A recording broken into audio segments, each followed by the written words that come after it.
ಚಿಕ್ಕೋಡಿಯಲ್ಲಿ ಸಚಿವ ಎಚ್.ಕೆ. ಪಾಟೀಲ್ ವಾಲ್ಮೀಕಿ ಹಗರಣದ ತನಿಖೆಯ ಕುರಿತು ಪ್ರತಿಕ್ರಿಯಿಸಿದ್ದಾರೆ. ವಾಲ್ಮೀಕಿ ನಿಗಮದಲ್ಲಿ ಅಕ್ರಮ ಹಣ ವರ್ಗಾವಣೆ ಕೇಸನ್ನು ಎಸ್ಐಟಿ ತನಿಖೆ ಮಾಡ್ತಾ ಇದೆ. ಕೇಸಲ್ಲಿ ಭಾಗಿಯಾದ ಅಧಿಕಾರಿಗಳನ್ನು ಸಸ್ಪೆಂಡ್ ಮಾಡಲಾಗಿದೆ. ಈ ಪ್ರಕರಣದಲ್ಲಿ ಭಾಗಿಯಾದವರ ವಿರುದ್ಧ ಕಠಿಣ ಕ್ರಮ ಕೈಗೊಳ್ತಾ ಇದೆ. ತಪ್ಪಿತಸ್ಥರ ವಿರುದ್ಧ ಕಠಿಣ ಕ್ರಮ ಗ್ಯಾರಂಟಿ ಅಂತ ಸಚಿವ ಎಚ್.ಕೆ. ಪಾಟೀಲ್ ಹೇಳಿದರು.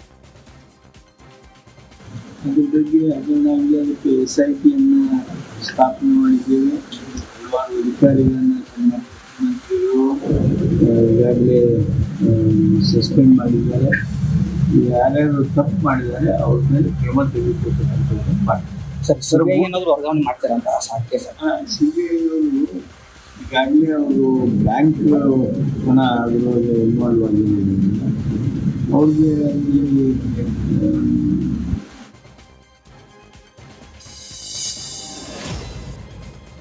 ಕೆಆರ್ಎಸ್ನಿಂದ ವಿಸಿ ನಾಲೆಗೆ ನೀರು ಬಿಡುವ ಬಗ್ಗೆ ಕೃಷಿ ಸಚಿವ ಚಲುವರಾಯಸ್ವಾಮಿ ಮಾತನಾಡಿದ್ದಾರೆ. ಕಳೆದ 15 ದಿನಗಳಿಂದ ಕೆಆರ್ಎಸ್ನಿಂದ ವಿಸಿ ನಾಲೆಗೆ ನೀರು ಬಿಡಬೇಕು ಅನ್ನೋ ಒತ್ತಡ ಇತ್ತು. ಜುಲೈರ ಸಂಜೆಯಿಂದ ವಿಸಿ ನಾಲೆಗೆ 15 ದಿನ ನೀರು ಬಿಡಲಾಗುತ್ತೆ. ಕುಡಿಯುವ ನೀರು ಹಾಗೂ ಜಾನುವಾರುಗಳಿಗೆ ಮಾತ್ರ ನೀರು ಬಿಡ್ತೇವೆ. ಕೃಷಿಗೆ ಸದ್ಯಕ್ಕೆ ನೀರು ಹರಿಸೋದಿಲ್ಲ ಅಂತ ಸ್ಪಷ್ಟನೆಯನ್ನು ಕೊಟ್ಟಿದ್ದಾರೆ. ಕೆಆರ್ಎಸ್ ತುಂಬಬೇಕು. ತುಂಬಿದ ಮೇಲೆ ನಮಗೆ ಈ ಬಯಲ್ಸಿ ಮೇಲೆ ಬಂದರೆ ಮಳೆ ಅಲ್ಲಿ ಬರಲ್ಲ. ಹಾಗಾಗಿ ಈಗ ಫಸ್ಟು ಡ್ಯಾಮ್ ತುಂಬಲಿ, ಆಮೇಲೆ ಕೆಳಗಡೆನೂ ನೀರು ಬೀಳಲಿ. ತುಂಬ ಈ ವರ್ಷ ಕಳೆದ ವರ್ಷ ಇಡೀ ರಾಜ್ಯದಲ್ಲಿ ಮುಂಗಾರು ತುಂಬ ಚೆನ್ನಾಗಿ ಬಿತ್ತನೆ ಆಗಿದೆ. ಸೊ ಇನ್ನು ನನ್ನ ಅನಿಸಿಕೆ ಈ ಜುಲೈ ಎಂಡ್ವರೆಗೂ ಸಣ್ಣ ಪುಟ್ಟ ಬಿತ್ತನೆ ಇರುತ್ತೆ. ಈಗ ನಮಗೆ ಬೀದರು ಬೆಳಗಾಂ ನಾನು ಡಿವಿಷನಲ್ಲಿ ರಿವ್ಯೂ ಮಾಡಿದೆ. ಡಿಸಿಎಂ ಡಿ.ಕೆ. ಶಿವಕುಮಾರ್ ನೇತೃತ್ವದಲ್ಲಿ ಕಾರ್ಯಕರ್ತರ ಅಹವಾಲು ಸ್ವೀಕಾರ ಕಾರ್ಯಕ್ರಮ ಕೆಪಿಸಿಸಿ ಕಚೇರಿಯಲ್ಲಿ ನಡೆಯಿತು. ಬೇರೆ ಬೇರೆ ಊರುಗಳಿಂದ ಕಾರ್ಯಕ್ರಮಕ್ಕೆ ಆಗಮಿಸಿದ ಕಾರ್ಯಕರ್ತರು ನಾಯಕರ ಮುಂದೆ ಅಳಲನ್ನು ತೋಡಿಕೊಂಡರು. ಇದೇ ಚುನಾವಣೆ ಸಮಯದಲ್ಲಿ ಕಾಲಿಗೆ ಏಟು ಮಾಡಿಕೊಂಡಿದ್ದ ಕಾರ್ಯಕರ್ತನೊಬ್ಬನಿಗೆ 25,000 ರೂಪಾಯಿ ಪರಿಹಾರದ ಭರವಸೆಯನ್ನು ನೀಡಲಾಯಿತು.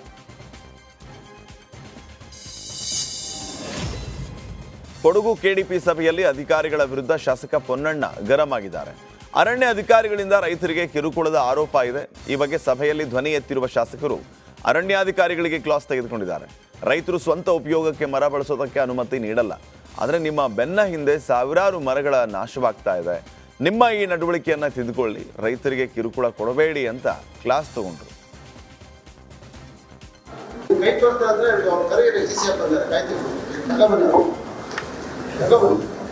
ಈ ಥರ ಈಗ ಹುಲಿಗಳ ಸಂರಕ್ಷಣೆ ಕೊಟ್ಟಿದ್ದೀವಿ, ಬರ್ತಿದ್ವಿ, ಕಾಯ್ತಾ ಇದ್ದೀವಿ ಅಂತ ಹೇಳಿದ್ರಲ್ಲ, ಈಗ ಇದಕ್ಕೇನು ಹೇಳ್ತೀರಾ? And the law for information is clear felling permission ಕೊಡೋದಿಲ್ಲ. Forest preservation of tree act ಅಲ್ಲಿ ನೀವು ಬೋನಫೈಡ್ಗೆ 1 ಮರ 2 ಮರಕ್ಕೆ ಹಿಡ್ಕೊಂಡು ಅವ್ರನ್ನ ಹಿಂಸೆ ಕೊಡ್ತಾ ಇದ್ದೀರಲ್ಲ, ನೀವು ಕ್ಲಿಯರ್ ಫೆಲ್ಲಿಂಗ್ ಹೆಂಗೆ ಕೊಡ್ತೀರಾ ಪರ್ಮಿಷನ್? ಆಯ್ತು, ಇವತ್ತು ಹುಲಿ ಸಂರಕ್ಷಣೆ ಎನ್ಕ್ಲೋಜರ್ ನಲ್ಲಿ ನಾನು ತೋಟ ಮಾಡಬೇಕು, ಕ್ಲಿಯರ್ ಫೆಲ್ಲಿಂಗ್ ಪರ್ಮಿಷನ್ ಕೊಡೋಕೆ ಅವಕಾಶ ಇದೆ.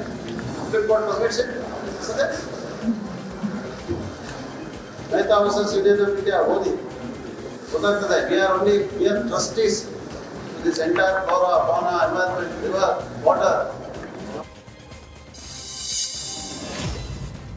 ಇನ್ನು ಮೊದಲ ಬಾರಿಗೆ ಸಂಸದರಾಗಿ ರಾಜಕೀಯ ಪ್ರವೇಶ ಮಾಡಿರುವಂತಹ ಯದುವೀರ್ ಒಡೆಯರ್ ಕೆಡಿಪಿ ಸಭೆಯಲ್ಲಿ ಭಾಗಿಯಾಗಿದ್ದರು. ಸಭೆಯ ಬಳಿಕ ಮಾತನಾಡಿದ ಸಂಸದ ಯದುವೀರ್ ಒಡೆಯರ್, ಕೊಡಗು ಕೆಡಿಪಿ ಸಭೆಗೆ ಆಹ್ವಾನ ಇತ್ತು, ಅದರಂತೆ ಸಭೆಯಲ್ಲಿ ಭಾಗಿಯಾಗಿದ್ದೇನೆ. ನನಗೆ ಕಲಿಯೋದಕ್ಕೆ ಇದೊಂದು ಅನುಭವ ಅಂತ ಹೇಳಿದರು. ಈ ಮೀಟಿಂಗು ನಮ್ಮ ಕರ್ನಾಟಕ ಸರ್ಕಾರ ನಡೆಯುವಾಗ ನಮಗೂ ಕೂಡ ಆಹ್ವಾನ ಇರುತ್ತೆ. ಅದಕ್ಕಾಗಿ ನಾವು ಬಂದು ಭಾಗವಹಿಸಿದ್ವಿ. ಕಲಿಯುವಂಥದ್ದು ಅನುಭವ ಇವತ್ತು. ಅದಕ್ಕಾಗಿ ಎಲ್ಲ ನಮ್ಮ ಉಸ್ತುವಾರಿ ಸಚಿವರು ಶ್ರೀ ಬೋಸರಾಜ್ ಅವರು ಇದ್ದರು. ಅವರ ಅಧ್ಯಕ್ಷತೆಯಲ್ಲಿ ಕಾರ್ಯಕ್ರಮ ಮುಂದುವರಿತಾ ಇತ್ತು. 2 ಶಾಸಕರು ಕೂಡ ನಮ್ಮ ಮಡಿಕೇರಿ ಹಾಗೂ ವಿರಾಜಪೇಟೆಯ ಶಾಸಕರು